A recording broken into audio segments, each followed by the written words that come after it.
4 దశాబ్దాల ప్రయాణంలో air India నుంచి ఏఐ వరకు టాటా గ్రూప్లో తనదైన ముద్ర వేసిన చంద్రశేఖరన్ నిష్క్రమణకు నోయల్ టాటాతో విభేదాలే కారణమనే వాదన వినిపిస్తోంది. రతన్ టాటా సోదరుడైన నోయల్ తన కుమారుడికి కీలక పదవులు కట్టబెట్టేందుకు చేసిన ప్రయత్నాలు విభేదాలకు ఆజ్యం పోశాయి. ఫలితంగా టాటా గ్రూప్లో అధికార పోరు ముదిరి చంద్రశేఖరన్ సహా రతన్ టాటా సన్నిహితులంతా నిష్క్రమణ మార్గం ఎంచుకున్నారని తెలుస్తోంది. టాటా గ్రూప్లో 1987లో సాధారణ ఉద్యోగిగా అడుగుపెట్టిన చంద్రశేఖరన్ క్రమంగా టీసీఎస్ సీఈఓ స్థాయికి ఎదిగారు. టాటా సన్స్ బాధ్యతలు స్వీకరించడానికి ముందు చంద్రశేఖరన్ టాటా కన్సల్టెన్సీ సర్వీసెస్లో 30 ఏళ్లపాటు పనిచేశారు.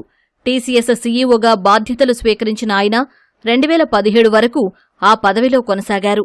టాటా సన్స్ చైర్మన్గా టాటా గ్రూప్ను 2017 నుంచి 2026 మధ్య సరికొత్త సాంకేతిక రంగాల వైపు నడిపించడంలో కీలక పాత్ర పోషించారు. 2027 ఫిబ్రవరిలో చైర్మన్గా పదవీకాలం ముగియనుండగా తిరిగి చైర్మన్గా పునర్నియామకానికి తాను సిద్ధంగా లేనని చంద్రశేఖరన్ తాజాగా ప్రకటించారు.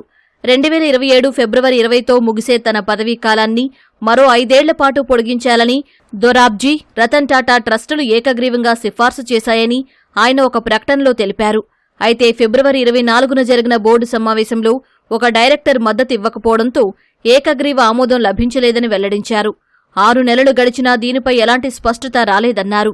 వ్యూహాత్మక ప్రాజెక్టులు కీలకంగా ఉన్న సమయంలో నాయకత్వ లేమి మంచిది కాదని భావించి 2027 తర్వాత తాను పదవిలో కొనసాగబోనని బోర్డుకు స్పష్టం చేశారు. వారసుడిని ఎన్నుకోవాలని బోర్డును కోరినట్లు తెలిపారు. ఆగస్టు 18న కంపెనీ వార్షిక సర్వసభ్య సమావేశం జరగనున్న నేపథ్యంలో చంద్రశేఖరన్ నిర్ణయం చర్చనీయాంశంగా మారింది. చంద్రశేఖరన్ రాజీనామాకు ప్రధాన కారణం రతన్ టాటా సోదరుడు, టాటా ట్రస్ట్స్ చైర్మన్ నోయల్ టాటాతో తలెత్తిన విభేదాలే అని స్పష్టమవుతోంది. చంద్రశేఖరన్ పదవీకాలం పొడిగింపును నోయల్ టాటా తీవ్రంగా వ్యతిరేకించారని సమాచారం. 2024లో మాజీ చైర్మన్ రతన్ టాటా మరణం తర్వాత టాటా గ్రూప్లో అధికార పోరు తీవ్రమైంది. టాటా సన్స్లో దాదాపు 66% వాటా టాటా ట్రస్ట్ల చేతిలోనే ఉంది.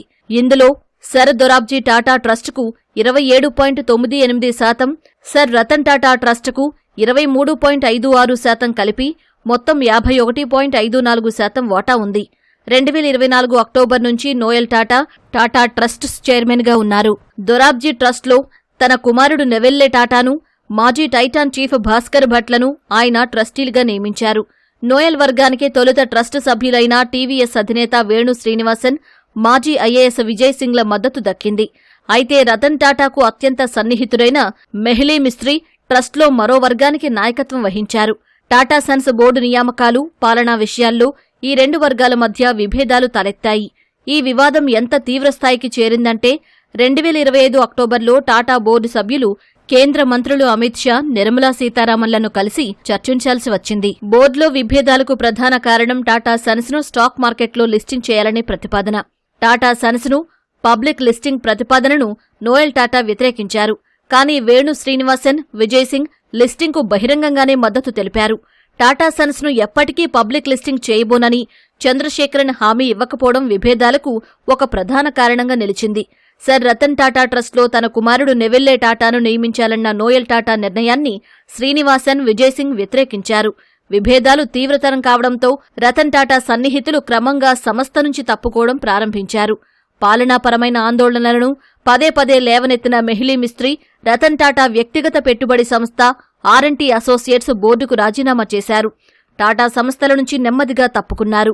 వేణు శ్రీనివాసన్ ఈ ఏడాది ఏప్రిల్లో బై హీరాబాయి జంషెడ్జీ టాటా నవసారి చారిటబుల్ ట్రస్ట్ పదవికి రాజీనామా చేశారు. చంద్రశేఖర్ రాజీనామా ప్రకటనకు ఒకరోజు ముందే sir Ratan Tata trust trustee పదవి నుంచి విజయ్ సింగ్ తప్పుకున్నారు.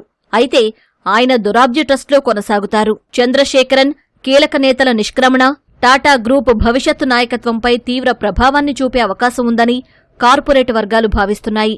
చంద్రశేఖరన్ నిష్క్రమణ ప్రకటన వెలువడగానే స్టాక్ మార్కెట్లలో టాటా గ్రూప్ షేర్లు పతనమయ్యాయి.